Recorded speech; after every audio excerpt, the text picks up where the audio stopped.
Então, eu sou o professor Diego Macedo, sou professor do programa de pós-graduação em análise e modelagem de sistemas ambientais, também sou professor da pós-graduação em geografia, todos do IGC, e eu venho trabalhando aí há bastante tempo no campo de recursos hídricos e também, principalmente sobre pressões antrópicas sobre recursos hídricos e as respostas dessas pressões por meio de indicadores, tanto indicadores clássicos de qualidade de água, os indicadores oxigênio dissolvido, carga de nutrientes, todos esses aí que geralmente nós utilizamos no monitoramento de qualidade de águas, quanto também com indicadores biológicos, sobretudo macroinvertebrados bentônicos, que são insetos aquáticos e outros grupos de invertebrados que vivem interface na coluna d'água, interface com sedimento e que são utilizados aí globalmente como bioindicadores de qualidade da água.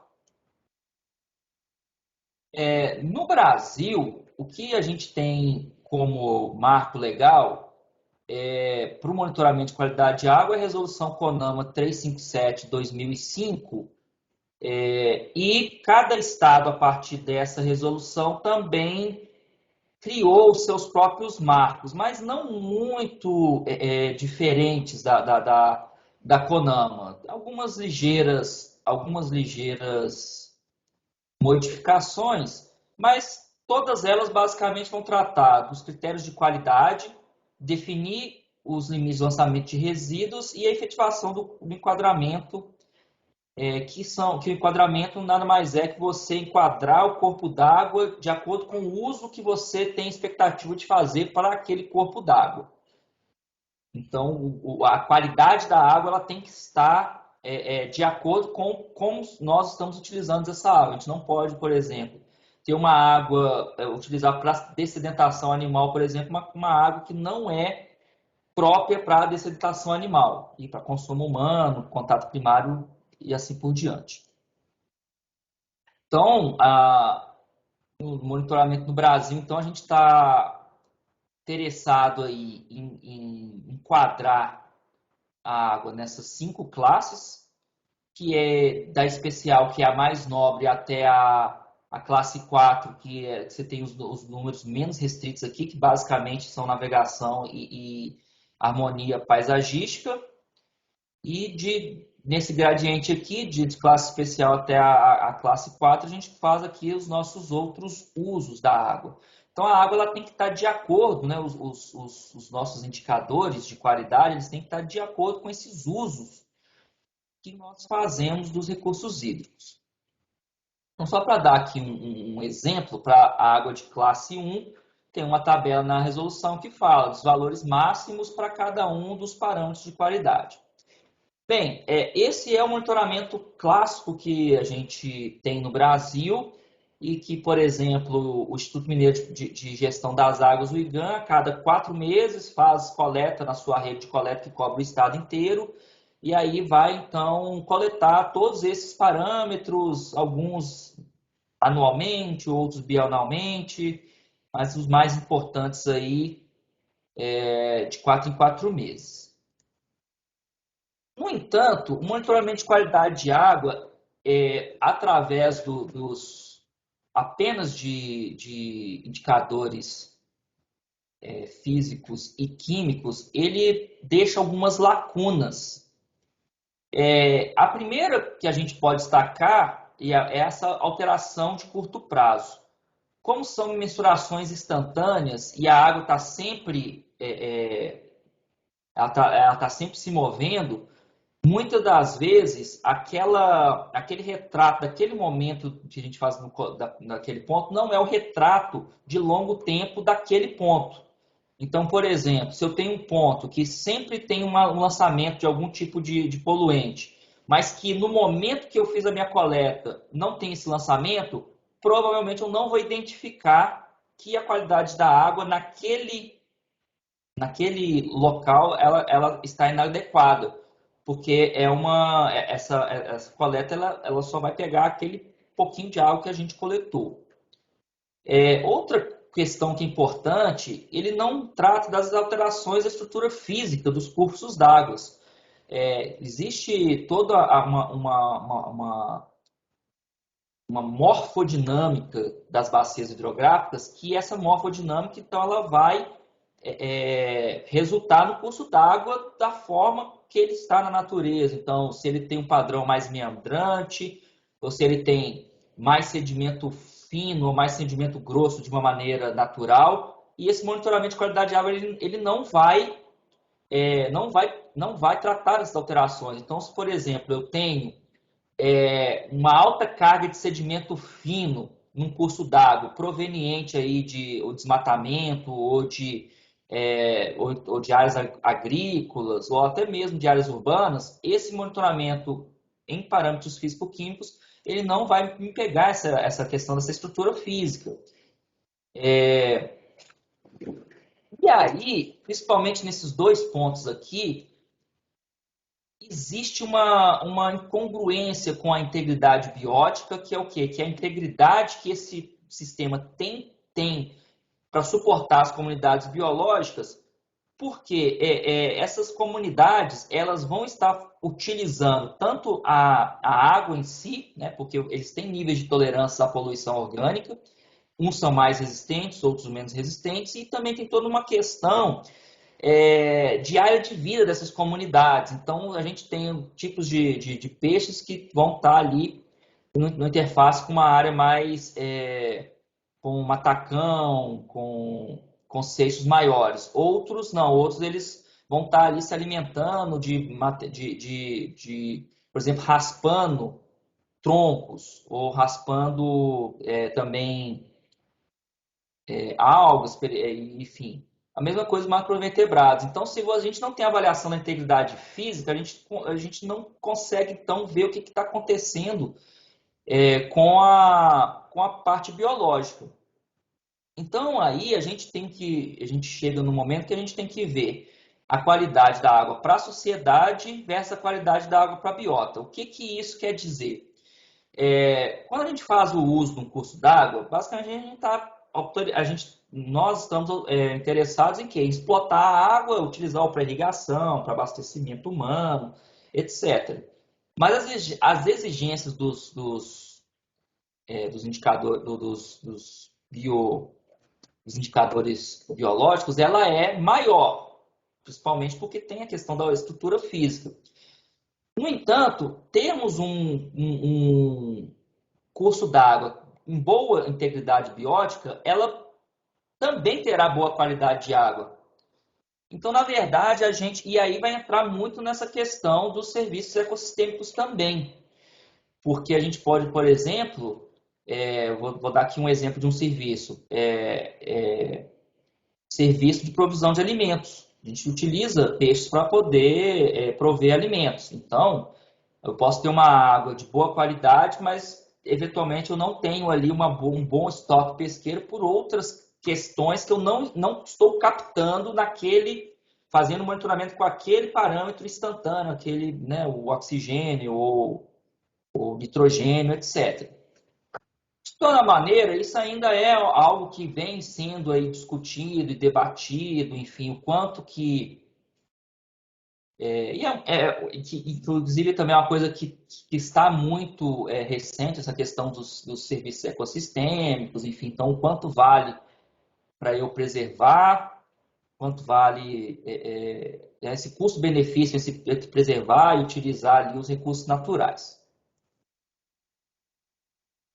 A integridade biológica, a integridade biótica, é a habilidade de sustentar e manter uma comunidade de organismos balanceadas e integrada, com composição de espécies, diversidade e organização funcional comparável aos ambientes naturais da região.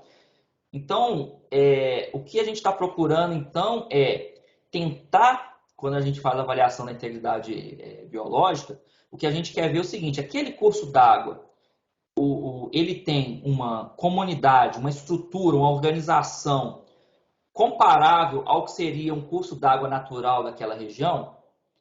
porque a gente tem que, e isso já vai criando dificuldades de a gente utilizar o monitoramento biológico, porque a gente tem regiões que são naturalmente mais ricas do que outras. Então, por exemplo, a região da Serra do Cipó, a gente tem uma alta taxa de endemismo. Então, não tem como eu comparar o que eu encontro na Serra do Cipó com, por exemplo,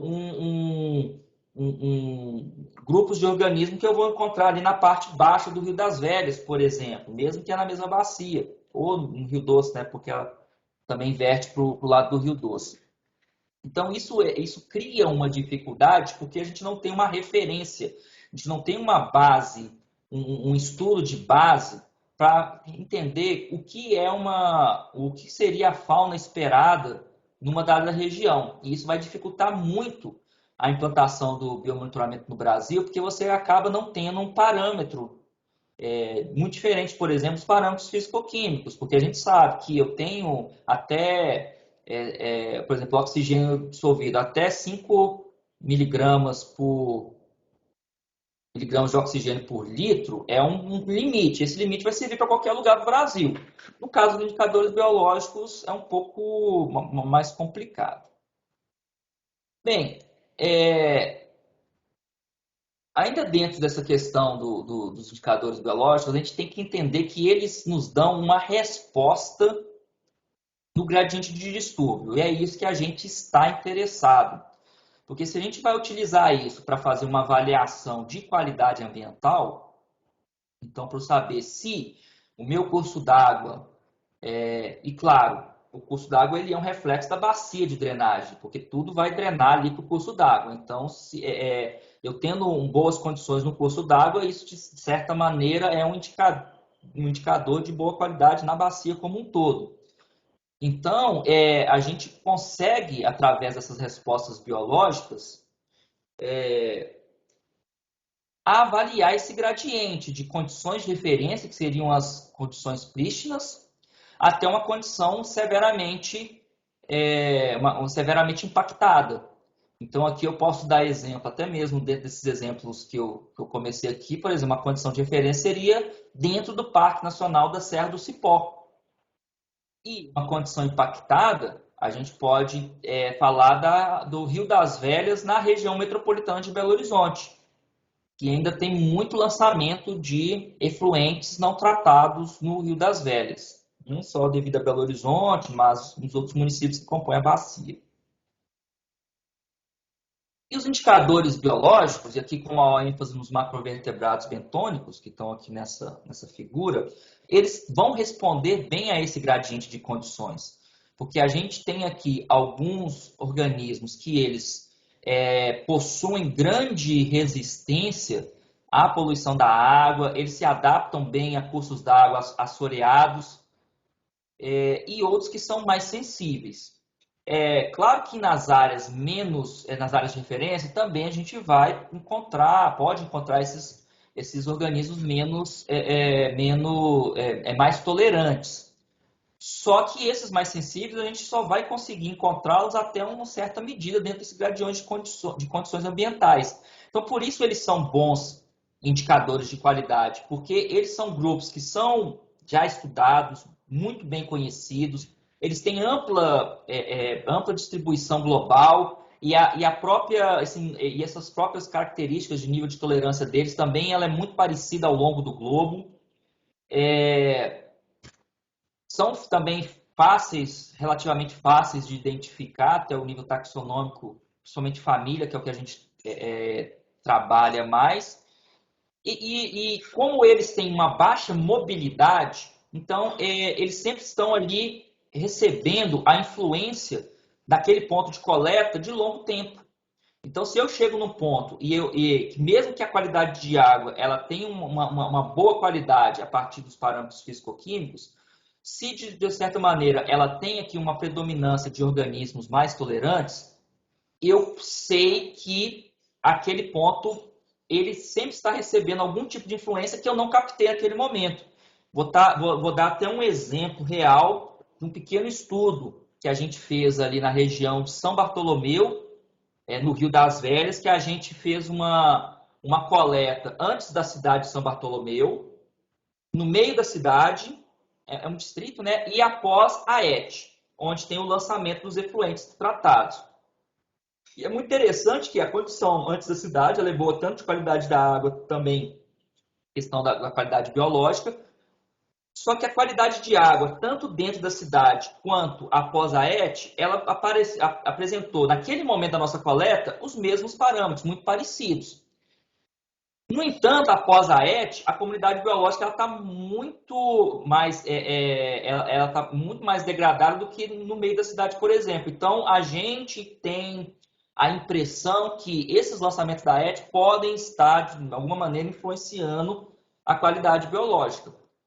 Aliás, ela está influenciando a qualidade biológica, mas esse lançamento, ele como não foi, não, ele não está, ele não, enfim, ele não está sendo feito ou não com a severidade para poder impactar as comunidades. Naquele momento que a gente coletou, então a gente não consegue chegar a uma conclusão, então precisa ter mais estudos.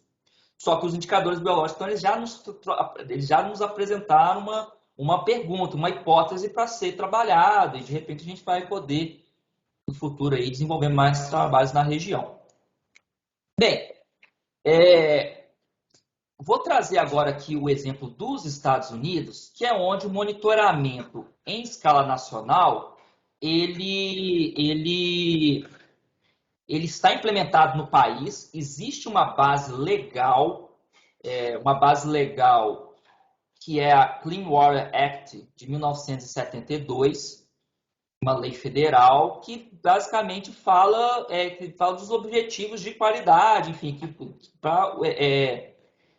os objetivos de qualidade para os cursos d'água dos Estados Unidos e destacando que é necessário também que um dos objetivos dessa lei é restaurar e manter as condições químicas, físicas e integridade biológica das águas nacionais. Então, para fazer isso, eles tiveram que fazer vários estudos, eles então dividiram os Estados Unidos em ecorregiões, fizeram o inventário biológico, fizeram as condições de referência, então agora eles conseguem, de tempos em tempos, monitorar as águas, e na verdade eles fazem esse monitoramento a cada 4 anos, e aí eles fazem um rodízio. Então, em um ano eles fazem wetlands, que são áreas úmidas, depois eles fazem ponds and lakes, né, reservatórios, lagos, que tem muitos lagos naturais. E aí, depois eles fazem stream and rivers, né, rios e cursos d'água, e eles também fazem os ambientes costeiros lá, os estuários e ambientes costeiros. Então, eles fazem isso de cada 5 anos, então eles conseguem, ao longo do tempo, ver, primeiro, se a condição biológica, ela tem, enfim, biológica e ambiental como um todo, se ela vem melhorando ou piorando. Eles conseguem fazer isso por estado, por ecorregião dos Estados Unidos, e mais do que isso, eles conseguem avaliar qual que é o estressor antropogênico que está que está causando maior risco na perda de biodiversidade, a partir da forma que eles implementaram o programa de monitoramento ambiental deles. Então, assim, a primeira coisa que eles tiveram que fazer é padronizar uma metodologia para o país como um todo. Então, eles utilizaram um relatório sobre condições ecológicas de todos os riachos dentro dos Estados Unidos. Aliás, então, depois, um dos objetivos dessa metodologia, então, é ter relatório sobre a condição ecológica de todos os rios e riachos dentro dos Estados Unidos. Só que, assim, gente, claro que eles não vão em todos os riachos. Como eles utilizam métodos estatísticos para poder fazer a rede de amostragem para eles, então eles conseguem expandir os resultados deles para a malha como um todo. Então, eles também, outro objetivo, descrever a condição ecológica desse sistema com medidas diretas da vida aquática, identificar e ranquear a importância relativa dos estressores químicos e físicos que afetam a condição dos ecossistemas aquáticos. Então, a partir disso, eles conseguem identificar a condição, conseguem identificar o que está causando aquela condição, conseguem ver qual é o estressor e se ele atua em nível local ou em nível regional, e assim, então, eles conseguem o quê?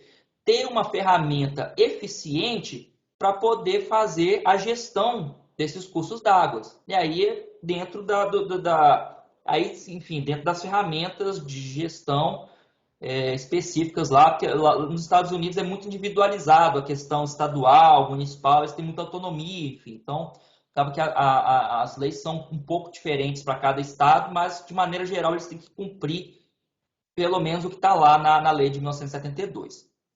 E aí, eles criaram protocolos padronizados de amostragem para processamento das amostras e interpretação dos principais indicadores das condições biológicas e dos estressores. Então, eles têm um desenho amostral que é probabilístico. Como ele é probabilístico, ele vai, então, entrar dentro ali das leis da estatística, as quais a gente consegue, a partir de probabilidades, fazer o quê? Inferência. É assim que a gente trabalha quando a gente trabalha com estatística. Então, a gente, quando vai fazer uma amostragem de qualquer coisa, a gente tem uma população, essa população a gente vai tirar uma amostra que é estatisticamente representativa daquela população e a partir da avaliação daquela amostra a gente consegue expandir o resultado para a população como um todo. No caso aqui, é a população, nesse caso aqui, são a população dos que eu estou mostrando aqui na tela, é a população dos riachos Wadable. O que são esses riachos Wadable? Fazendo uma tradução, uma tradução livre seria vagueáveis. Ou seja, são os riachos que um adulto de estatura mediana vai atravessar com água até mais ou menos a cintura. E aí, se a gente for pensar de outra maneira, seriam riachos de mais ou menos até terceira ordem, utilizando a classificação do Strahler. Terceira, quarta ordem, então eles vão ficar ali até terceira ordem, alguns de quarta, para a gente ter aí uma noção aí de tamanho. Então são riachos aí de, tanto esses riachos mais estreitos, até riachos de mais ou menos 3 a 4 metros, não mais que 4, maior parte aí entre 1 e 2 metros de largura, mais ou menos esse tamanho. E aí, então, com esse, por exemplo, né, esse aqui é o exemplo do levantamento que foi realizado em 2006, 2007. Então, eles fizeram o levantamento em 1.392 sites. Aí, no caso, eles fizeram naquela época só no Brasil, no Continuous United States, né, que é o que eles chamam lá de continental, né, os Estados Unidos continental. Então, não ficou de fora Porto Rico, Alasca e Havaí. E aí, a partir dessa rede, é possível que criar um índice de integridade biótica. Esse índice de integridade biótica, ele é um índice que vai refletir a qualidade, que vai refletir os distúrbios antrópicos em ecossistemas aquáticos ao longo de uma condição de um gradiente de condições ambientais. E ele é composto do seguinte: ele é composto de várias pequenas métricas das comunidades biológicas, e essas métricas são que a riqueza de taxas, ou porcentagem de organismos predadores, ou, por exemplo, número de famílias de uma determinada ordem mais sensível ou mais tolerante, ou número de organismos que têm uma determinada mobilidade ou que têm um determinado modo de se alimentar. Então, a partir desses vários indicadores das comunidades biológicas, é possível fazer um índice que vai, de certa maneira, nos dar um gradiente dos piores sites até os melhores sites. A partir desse gradiente, desse índice, dos resultados desse índice, é que a gente então consegue ver, primeiro, a qualidade ambiental e, segundo, eu consigo mensurar qual que é o estressor que está afetando a qualidade e, terceiro, eu consigo expandir isso para a minha área como um todo. E um quarto que é muito importante. Essa metodologia padronizada, ela tem uma boa estabilidade temporal.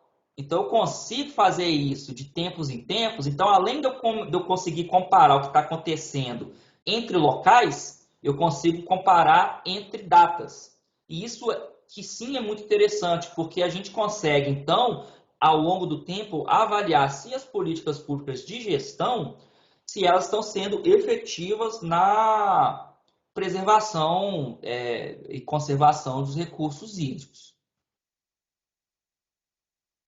Para fazer essa avaliação da questão do risco, dos estressores, eles utilizam aqui uma metodologia que vem até da medicina. E na medicina eles utilizam muito isso para poder ver se o determinado paciente ele tem um risco associado a algum tipo de doença. Então, basicamente, é o que vai fazer? Utiliza probabilidade condicional, regra de Bayes, basicamente. Quem já estudou isso aí em estatística. Basicamente é o que? A gente vê qual que é a probabilidade de um curso d'água que tem condição biológica ruim. Esse MMI é um multimetric índice. É o jeito que a gente chama hoje os índices de integridade biótica, que antigamente eram chamados de IBIs, né? De Integrity Biological Biotic Index. Mas hoje a gente costumou chamar tudo de índices multimétricos, mas é a mesma coisa. Então ele vai me ver aqui. Então, nos locais qual que é a probabilidade de eu ter um MMI baixo, dado que eu tenho baixo oxigênio dissolvido, que eu tenho alta carga de nitrogênio total, dado que eu tenho alta concentração de turbidez ou alta porcentagem de sedimento fino. E pode ser qualquer estressor que a gente tiver, que a gente conseguir coletar. Então, a partir disso, eu consigo ver, de uma maneira geral, como que está a região. E como que eu vou ver isso? Eu vou ver a partir da extensão dos estressores. Porque como a minha rede ela é probabilística, então eu consigo ver quantos quilômetros de rio que eu tenho em cada condição. Então, por exemplo, se eu tenho 100 sítios amostrados, 70 apresentam condição ruim para o oxigênio dissolvido, eu sei então que 70% da minha extensão de rios, ou seja, eu tenho 200 quilômetros de rio, eu sei que 180 quilômetros apresentam uma condição ruim para oxigênio dissolvido. E aí a gente consegue, então, ver essa magnitude na qual a condição ruim para determinado estressor foi encontrado numa região. E é interessante por quê? Porque uma região ela pode estar sofrendo maior impacto relacionado a um tipo de estressor do que a outro tipo de estressor. Então, por exemplo, aqui, ó, esse aqui é o exemplo da condição geral de 2000 e 2004. Eu tinha falado que o levantamento primeiro foi 2006, mas foi 2004. Então, aqui eles conseguem, então, aqui nas três maiores ecorregiões, e depois na classificação deles, eles vão dividir isso daqui mais. Então, eles conseguem ver aqui, ó, a condição biológica, a porcentagem de condição ruim, boa e média, justa, enfim, tradução livre. E aí eles conseguem ver que, por exemplo, o lado oeste dos Estados Unidos ele tem, no geral, uma condição biológica melhor do que o lado leste ali, que é a zona mais industrializada. Principalmente aqui que essa região ela pega bem ali aquela parte lá enfim, mais industrializada, das 13 colônias iniciais, enfim, a megalópole, Washington, Boston. Então, realmente é uma área que tem uma pressão muito maior, por exemplo, que o lado oeste dos Estados Unidos, que tem muitas regiões ainda de florestas, desertos, enfim, então ele tem uma densidade demográfica aqui, uma pressão menor. E aí eles conseguiram, então, ver essa questão então da condição ecológica, e eles conseguem ver quem são os principais estressores. Então, no caso, foi carga de nitrogênio e de fósforo, que isso é presente principalmente no escoamento superficial, mas é muito associado à questão de poluição orgânica, mas também com escoamento superficial em áreas urbanas, com questão de fertilização em áreas agrícolas, distúrbio na vegetação ripária, ou seja, corte de vegetação ali à beira dos cursos d'água e deposição de material fino. E aí eles conseguem o quê? Eles vão ver essa questão do risco relativo. Então, eles vão ver essa relação entre a integridade biótica e a presença desses estressores. Aqui, então, eles conseguem ver aqui o risco relativo para o índice multimétrico, o índice de integridade biótica, e esse outro índice aqui também é muito utilizado, que é a probabilidade de perda de taxas, que é o Observed and Expected, que seria o quê? O que eu estou observando em relação ao que eu espero para aquele local. Só que só dá para fazer isso se eu tiver uma base de referência. Tendo a base de referência, eu consigo ver, ó, naquele local, então eu esperava achar tantos táxis, mas eu só achei isso daqui. E a partir disso, então, que eles vão criar esse índice aqui. E eles conseguem, então, comparar, então aqui já é os resultados de 2013 e 2014. E ano passado eles fizeram de novo. Então, daqui um ano, mais ou menos, imagine, 2 anos, a gente já vai ter os resultados do próximo quinquênio aí. Então, eles conseguem ver o quê? A questão da extensão do risco, né, total, conseguem ver qual que é, então, qual que é o estressor e conseguem ver, então, qual que era esse risco anteriormente e vão ver se está melhorando ou se está piorando. É muito interessante essa metodologia justamente para você fazer o acompanhamento ao longo do tempo também. Então, aqui, ó, aqui uma comparação multitemporal aqui em nível nacional. Então, eu estou vendo aqui, por exemplo, o nitrogênio em nível nacional, ele tinha um risco relativo, uma relação, uma extensão relativa desse risco de 31%. Então, ele já aumentou, já é 60% do último.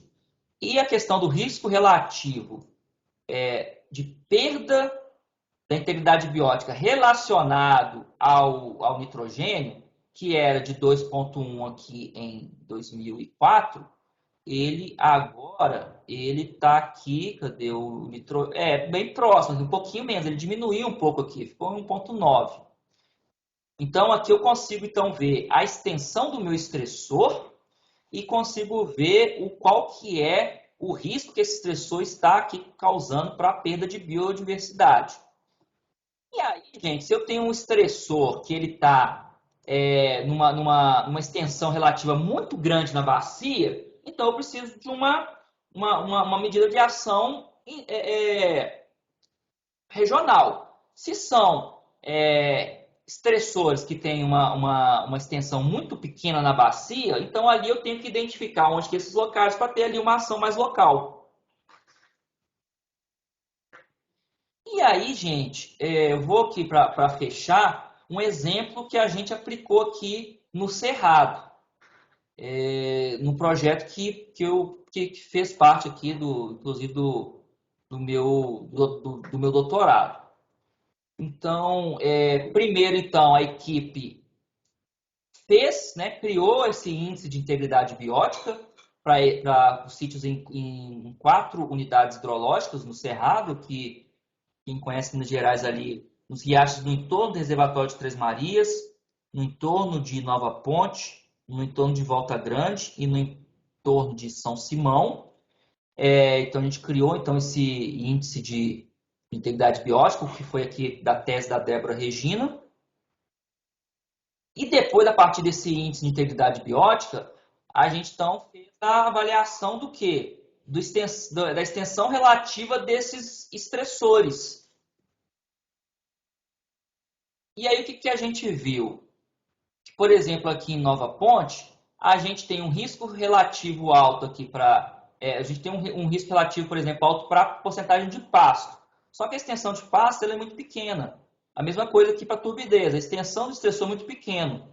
Eu tenho que ter ali mesmo que o risco é menor para agricultura ou para finos, o que acontece? Eu tenho uma extensão desse estressor maior aqui para finos e para a porcentagem de agricultura em Nova Ponte.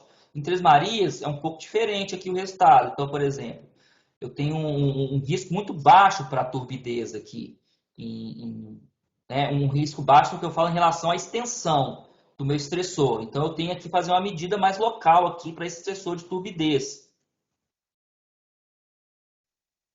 Por exemplo, aqui em Volta Grande, São Simão, por exemplo, o que é o estressor que tem maior extensão? É a agricultura, são áreas muito agrícolas. Mas, por exemplo, em São Simão, apesar de eu ter uma extensão alta de área agrícola, eu não tenho risco relativo para a agricultura em São Simão. Eu tenho mais o quê? Para nitrogênio e para turbidez. E aí eu tenho que, então, identificar os locais para fazer uma gestão local aqui da origem desses estressores. Então, aqui em nível regional, né, pegando as 4 bacias, eu tenho aqui, por exemplo, para finos, mais ou menos 20% aqui de extensão, aqui influência de finos, né? De finos que vão influenciar aqui o risco relativo para a perda de integridade biótica aqui, mensurado por macroinvertebrados. Então, a gente consegue ter a medida indireta de um ou mais estressores. Bem, uma metodologia, essa metodologia padronizada que eu mostrei, ela é robusta para avaliações ao longo do tempo.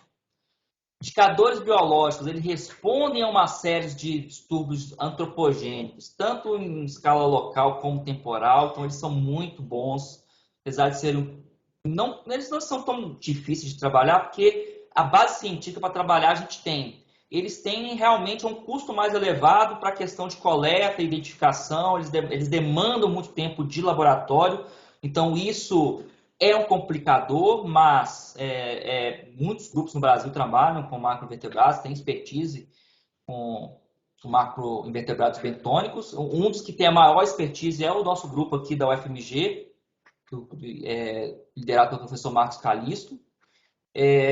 Possibilidade de identificar os principais estressores associados a piores condições biológicas, possibilidade de avaliar a magnitude desses estressores, possibilita avaliação integrada da qualidade ambiental, mas, porém, como visto que a gente não tem uma base legal regulando o monitoramento biológico no Brasil, é importante a gente ter essa base legal, essa mudança, para a gente, então, fazer parecido com o que é feito nos Estados Unidos e com a Europa, apesar que eu não dei o exemplo, mas na Europa trabalha-se muito parecido com o que eu falei aqui hoje. E agradeço pelo momento.